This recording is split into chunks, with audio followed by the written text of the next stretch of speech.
Hello. So in today's class we are going to look at something very important, that is instructions.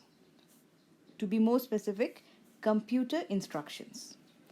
So we know that when we compile a program and we give it for execution, then it is loaded into memory and all instructions are stored in the data segment, are kept together in the data segment. So now what exactly are these instructions? So in your program, you are using a high-level language. So let's assume that you have written a statement like this: A is assigned B plus C. So this is your C language. So you have a statement like this. Now when you compile this program, it is converted into the machine language code, machine language program. And here, corresponding to this particular instruction in high level language, you may get multiple machine language instructions. For example, in a pseudo machine language, I'm going to write down something like this. So the first operation, the first instruction may be to load uh, a register, say R1, with the value of B, then load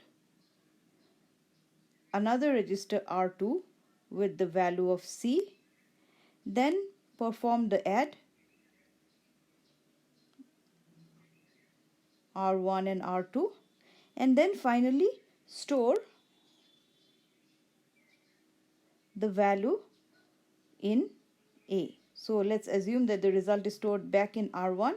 So store the value of R1 in A.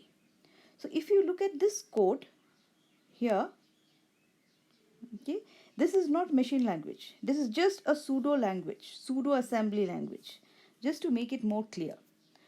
So what we have, look at the first line. In the first line we have load R1B. What it means? It means that take the value of B from memory and put it in register R1. Okay. Similarly, I need to load the value of C to register R2. So I get the value of, from the first instruction, I get the value of B in R1. From the second instruction, I get the value of C in R2. Okay. Now the third instruction here, we say add R1, R2. So we add R1 and R2, and we assume that the result will be stored back in R1. Result is stored back in R1. So R1 will lose its value, and that is not a big thing because anyway registers hold temporary values. So R1 now holds the sum. And you can see the last instruction, you can see that it is store A R1. So take the value of R1 and put it in memory location A. So from one high level language instruction, you can see that we have got 4 pseudo assembly instructions. Now these pseudo assembly instructions, this is not something which exists. So corresponding to each of these, there will be one machine instruction. And these machine instructions, you know, these are nothing but a sequence of zeros and ones. So the first one can be, say for load, it will be say 0010. Then maybe for R1 it will be 1010, something like this. And then these are just just an example. So say something like this. Then I have something else. Then okay, so this is another instruction. Then for the third instruction, I have something like this. So I have some code like this, and then I have okay, so